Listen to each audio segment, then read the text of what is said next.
kayak gitu lu gimana sih? Double standar kayak gini nih gitu. Nah itu menurut gue ada yang bilang sebenarnya itu salah netizen, tapi bisa gue bilang sebenarnya itu salah influencernya juga sih. Bener. Karena pertama gini ya, kita nggak bisa ngatur berapa banyak netizen yang nonton kita. Itu. Umurnya ada di range berapa Betul. aja, mentalnya udah segimana. Betul. Artinya apa? Dari kita yang kenapa harus banyak ngikutin satu, kalau satu bisa ngasih influence ke banyak. Itu kan gunanya influencer. Benar. Jadi yang harus dipertanyakan itu justru influencernya. Kenapa influencernya yang tadinya misalnya punya statement ini jadi statement ini, berarti kan berubah. Iya, jadi berubah. Apakah itu jadi salah netizennya? Belum tentu juga. Kadang-kadang kita terlalu sering nyalahin netizen padahal kita tidak bercermin atas apa yang kita udah lakuin juga. And that's the point sih menurut gua.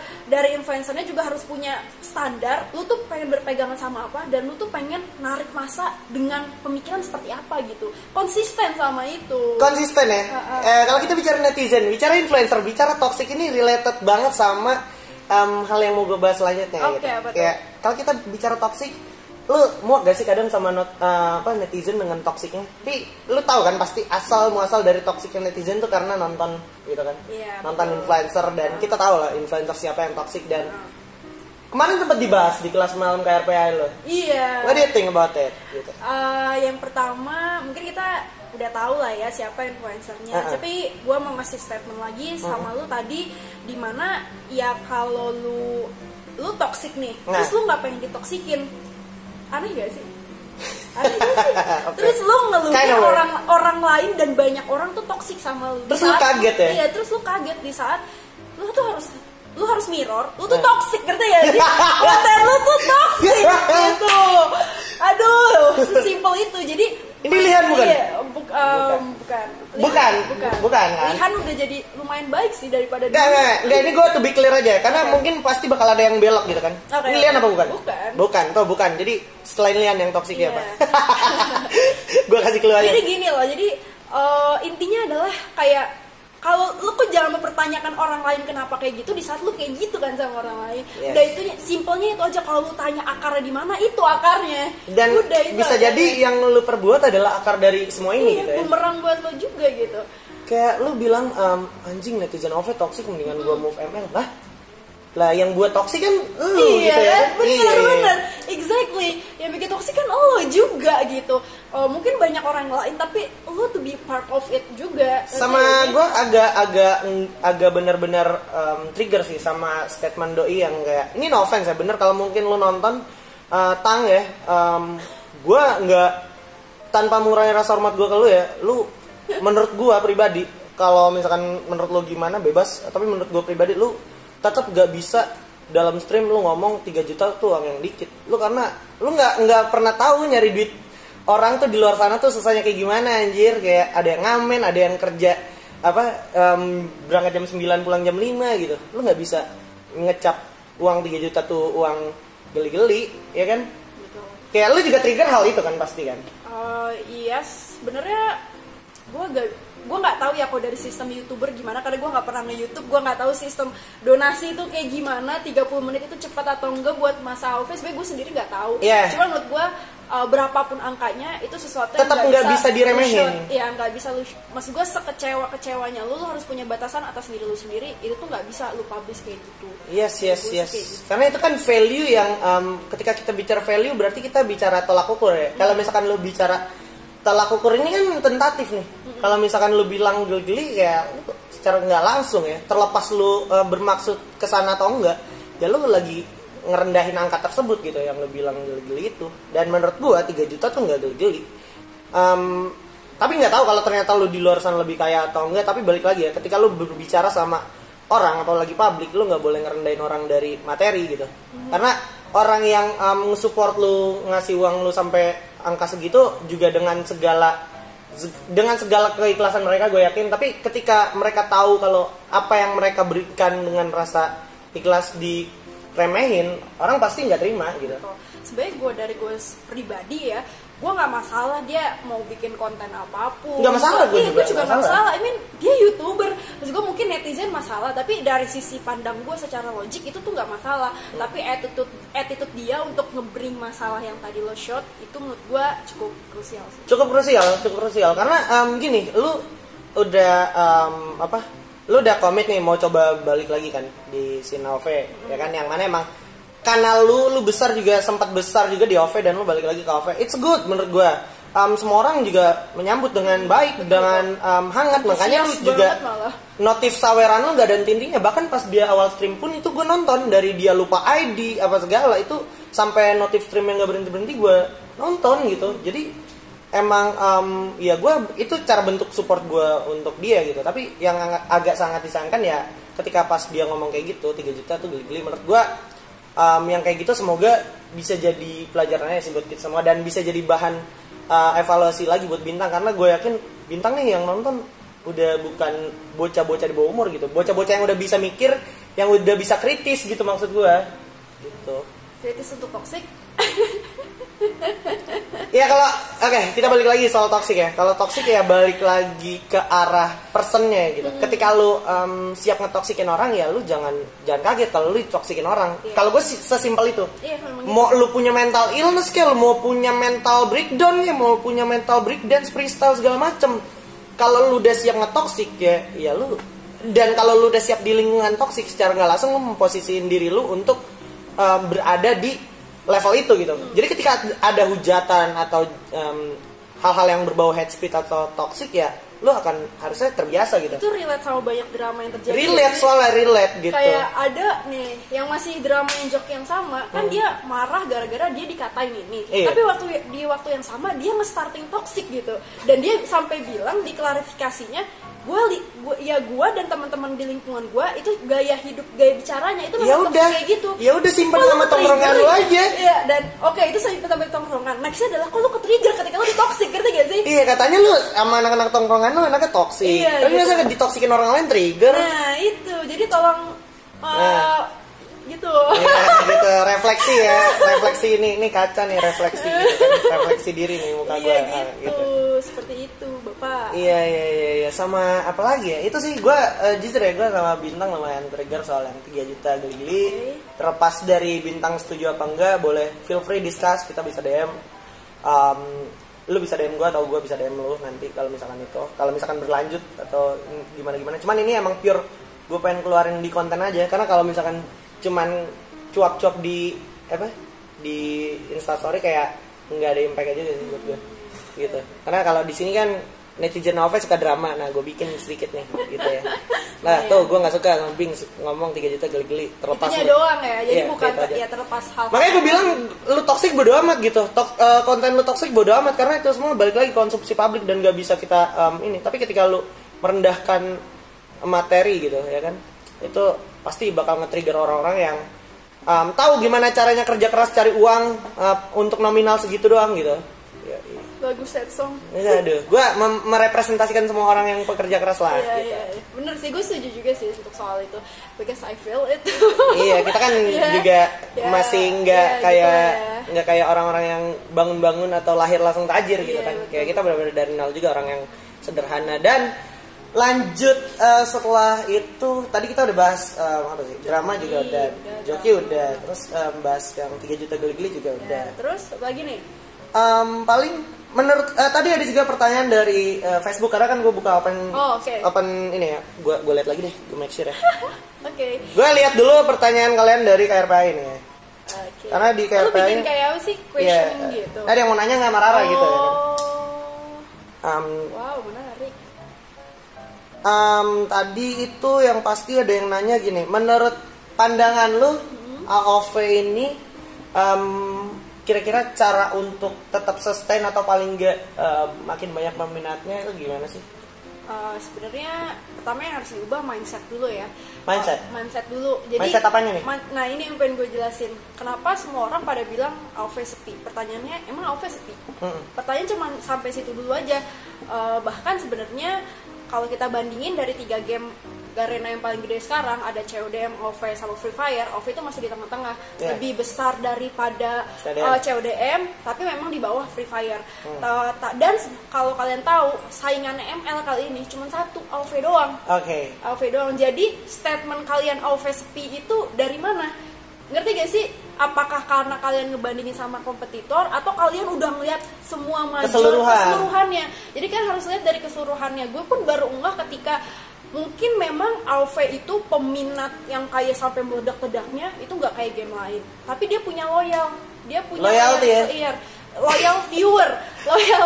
Dia AoV itu mirip PUBG. Gokil sih. Kalau gue tanya sama anak-anak streamer, lu kalau mau nge-stream mau bawa game apa emangnya dari semua game mobile? Gue mau bawa PUBG kalau nggak AoV. Alasannya apa? Mereka di donate. Bukan mereka dimintain giveaway. Aldi, Sawerianya belasan juta, cok. Kayak gitu. Lihat, Sawerianya udah tembus 10 juta, mantap. Mumoy juga bisa beli kursi gaming, banyak banget konten kreator AoV makin hidup. Bings juga tadi 3 juta walaupun geli katanya. Jadi itu baru 30 menit 3 juta. Iya. Nah, artinya apa? Udah gila lu. Artinya sepi itu bukan dari situ gitu nilainya menurut gua, karena ada banyak moral value lain yang menurut gua meninggikan gamenya juga, karena ada beberapa game juga yang sebenarnya banyak pasarnya banyak banget, peminatnya banyak, cuman lu nggak selalu bisa nyari uang dari situ, ngerti gak sih? I see. Jadi kayak justru lu yang dimintain gitu, karena ketika lu jadi influencer di game tersebut, dipalak ya, bang. Nah, orang tuh statement orang sama influencer itu dia punya semuanya, tajir, dia siap buat bagi-bagi gitu.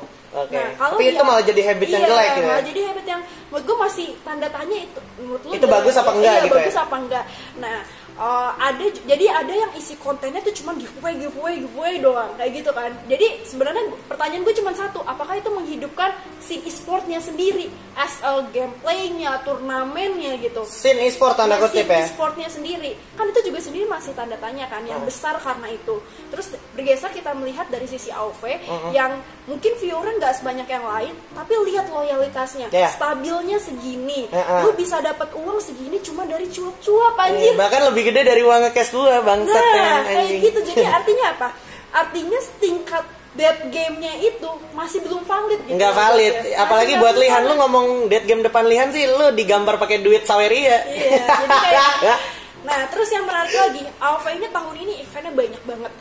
Eventnya banyak banget dari third party, dan yang menarik, gue juga pengen nyindir suatu manajemen, dimana di tahun gue, di saat gue memperjuangkan manajemen tersebut, gue bilang next, gue yakin turnamennya bakal ada dan bakal banyak. Kali ini turnamen ladies itu ada 3. Nah. Dan 1 ke Singapura, 1 dapat main stage gede, 3, 1 lagi stage juga. Berarti langsung gue tembak aja. Kalau seandainya lu ditarik ke sana lagi, mau nggak? Enggak. Kenapa? Bahkan gue udah putus kontak sama orang-orangnya. Udah kayak karena makasih. Makasih. Karena pertama gue udah lama di situ, gue mulai bareng sama mereka dari angkat piala pun dari zero sama mereka gitu. Gue bahkan piala pertama mereka dibanding tim cowoknya tuh tim ceweknya dulu. Tim ceweknya dulu gitu. Jadi kayak gue mengapresiasi. Jadi ini untuk ada orang tertentu nih, karena memang ada yang ngebantu gue dari yang lebih tinggi dari dia. Dia memang CEO-nya sangat baik. Cuman itu ke shadow sama yang orang yang ngurus kita setiap hari. Itu, dan gue pengen ngasih tahu aja kali ini, karena MOBA tuh gimana ya, MOBA tuh ada momentumnya naik turun. Naik turunnya, gue setuju. Kan, karena lu pernah dari LOL kan. Jadi lu pasti tahu, dan ini tuh lagi naik-naiknya secara turnamen. 3 turnamen ladies semua dapat stage, bukan online. Online, tapi maksudnya semuanya dapat stage gitu. Yes, dapat panggung untuk kesempatan spotlightnya ya. Gede, dan liga gitu.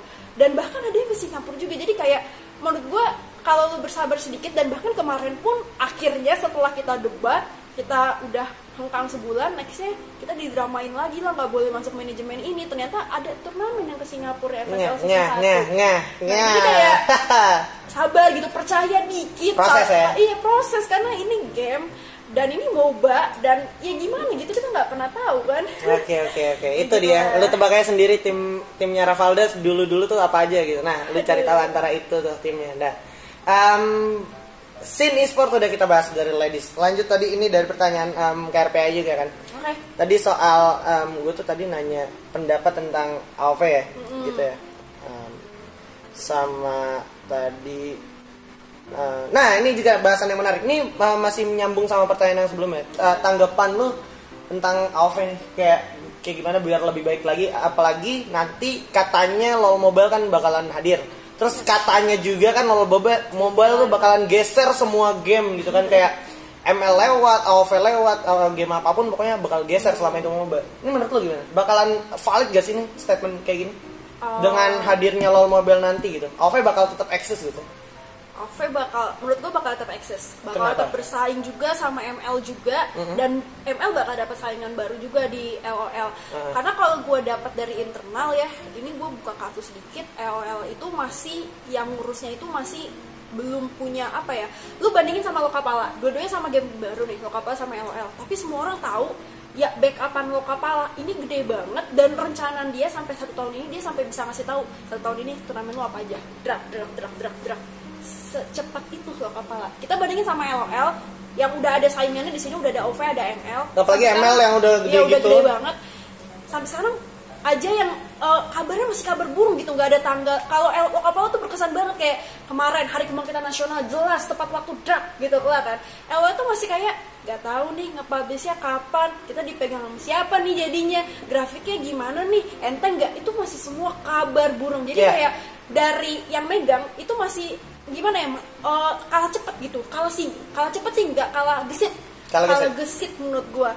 Dan itu bisa jadi tolak ukur juga nih nextnya. Kalau misalnya si AoV ini dari sekarang udah gerak ngerangkul komunitasnya, mumpung AoV lagi naik karena pertama mumpung lagi hidup lagi ya, streamernya lagi gede-gede banget. Yang kedua, Bings lagi balik, salah satu legenda antara EJ Gaming atau Bings, gitu kan, lagi balik lah, orang-orang lama lagi balik, Mumuy, Sujah, semua lagi pada balik nih. Yes, bener. Lagi pada balik. Sujah juga balik, Sujah juga balik.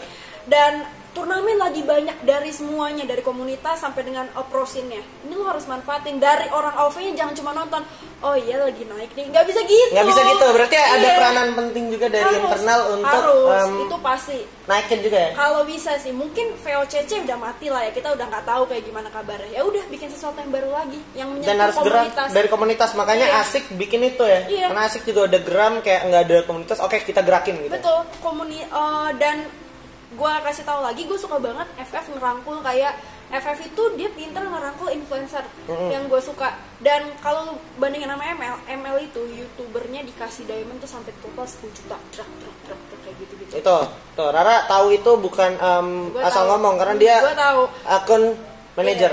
Gue dari orang public relation, jadi dia tahu lah data-data gue tahu data kayak gitu, dan gue banyak kenalan juga dari coach, dari Ruchen juga kan, dan lain-lain.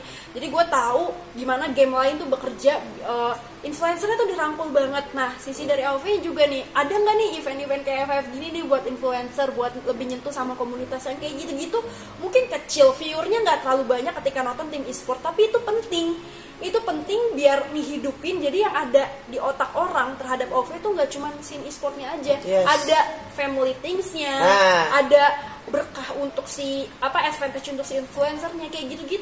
Untuk ngajak supaya yang penontonnya sometimes atau someday bakalan jadi influencer juga gitu ya. Iya, atau lebih relate aja ke gamenya, nggak cuma selalu mikirin kompetitif, dramanya cuma dari KTA itulah. Tapi gue juga berharap kayak walaupun sekarang gue lagi nggak relate sama AoV, gue pengen AoV tuh kayak DML gitu, kayak ada drama apa dari influencernya, kayak si A putus sama si B heboh banget gitu ya, kayak si B deket sama si C heboh banget gitu, padahal itu kan di luar e-sport. Jadi sisi entertainnya juga hidup. Betul, jadi itu loh yang perlu dicari, hal-hal yang menurut kalian itu nggak penting kan, e-sport itu udah bisnis dan lain-lain, tapi itu penting sebenarnya.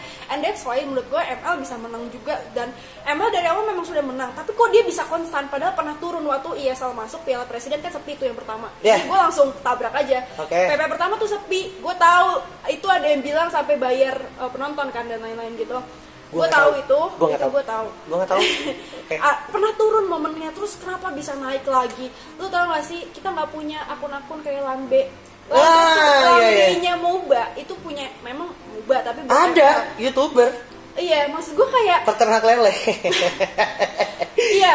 Itu juga peternak itu harusnya disupport ya pandemi kayak. Harusnya, karena naikin juga ya. Walaupun kontennya gue sangat tidak doyan konten-konten kayak gitu, tapi maksud gue someday itu penting juga. Itu penting, kenapa? Karena pertama selera masa nggak bisa bohong. Benar. Selera masa nggak bisa bohong. Kedua ya lo butuh bumbu gitu untuk Iya. sesuatu. Dan Pade ada di situ dan masih ada sampai sekarang. Jadi kita harus respect sama Pade Mika ya. Iya itu juga. Terus jadi kayak ya banyak hal-hal yang kayak gitu lah. Menurut gue hal-hal yang menurut kalian gak penting sebenarnya itu penting. Jadi dari sisi Garenanya juga harus ngerangkul gitu. Oke, itu dari tentang pertanyaan KRPI. Mungkin last ini masih dari KRPI juga. Tadi kan udah nanya tentang menurut lo Alve nih kayak gimana. Terus nanti LoL Mobile ini dari KRPI juga kayak gimana? Alve masih eksis apa enggak? Nextnya mungkin dari KRPI lagi yang terakhir, harapan lu mungkin ke depannya lebih ke arah untuk semuanya overall, bukan cuma gamenya, entah itu dari scene netizennya atau dari playernya atau dari pro player atau bahkan dari influencer atau dari pihak dalam gimana sih? Harapan aja sih, harapan semoga. Dari harapan pihak dalam, gue pengen dia lebih lebih royal lagi, either untuk komunitasnya, either untuk ke talentnya, either untuk ke pro playernya, influencer semuanya. Gue pengen Garena itu lebih royal.